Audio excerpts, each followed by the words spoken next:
Some people think that it's a myth that staring at the sun can make you go blind. It isn't. If you look at the sun for too long, it'll do all kinds of damage to your eyeballs. Sir Isaac Newton, legendary smart guy, learned that the hard way. He actually would wait in a dark room so his pupils would dilate, and then used one eye to look at a reflection of the sun in a mirror just to see if it would create some kind of cool afterimage in his vision when he looked away. And apparently he ended up seeing some lovely circles and colors, so he repeated the experiment 2 more times, and the so-called phantasm of lights and colors stayed in his vision for months. His eyes did eventually go back to normal, but he ended up with a sunlight phobia. Good move, Newton. But he wasn't the only one who ended up with vision problems because of the sun. Giovanni Cassini, the 17th century astronomer who studied Saturn, also complained of vision problems from observing the sun early in his career. Galileo must have experienced something similar because he took to studying the sun by shining the light through a pinhole onto another surface. And that is still one of the safest, simplest ways to observe the sun. The sunlight is mostly dangerous because of all of the ultraviolet radiation it has, and just a bit of that UV light can hurt your eyes. For example, it can give you photokeratitis, which is basically a sunburn on your cornea,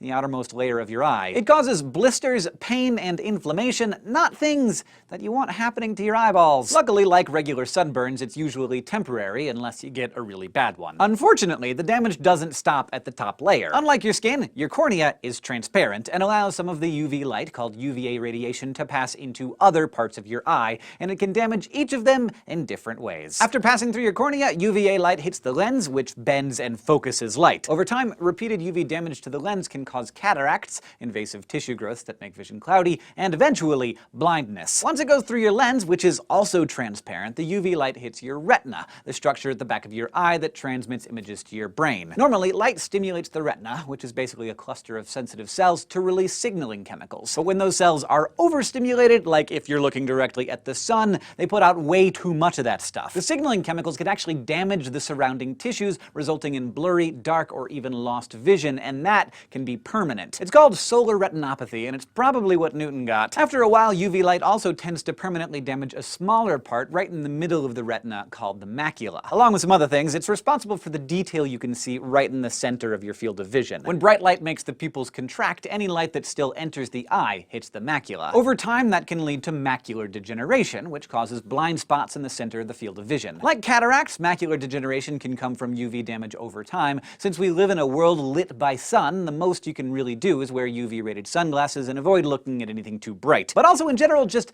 never look directly at the sun. Not through sunglasses, not through camera filters, and especially not through telescopes, binoculars, or other magnifying devices. Those things will concentrate the sun's light and burn your eyes, which makes a lot of sense if you've ever seen someone focus sunlight through a magnifying glass to start a fire. Even looking at the sun's reflection can be bad. Some materials like water, glass, snow, and sand can be such efficient reflectors, the UV light bouncing off of them will still damage your eyes. It's usually okay, though, to moon gaze, since it's basically just a lit up rock. Instead of being reflected, most of the light that hits the moon is getting absorbed. But you don't want to look at the moon when it's in front of the sun during a solar eclipse. In normal sunlight, your pupils contract and your eyes make little random movements to protect themselves. But during an eclipse, most of the sun's light is blocked, tricking your eyes into thinking that they don't have to do those things. Meanwhile, the part of the sun that's not blocked is still emitting UV light, and your eyes are extra vulnerable. This doesn't mean that you can never see the sun, though. You just have to protect yourself first. Some people use welding goggles or solar filters, lenses covered with a thin layer of chromium alloy or aluminum, which blocks most of the light. But even these can fail. Welding goggles aren't designed for sun gazing, and solar filters can get damaged. The safest way to look at the sun is probably still that 16th century pinhole projector. Oh, Galileo. 4 centuries later, and his ideas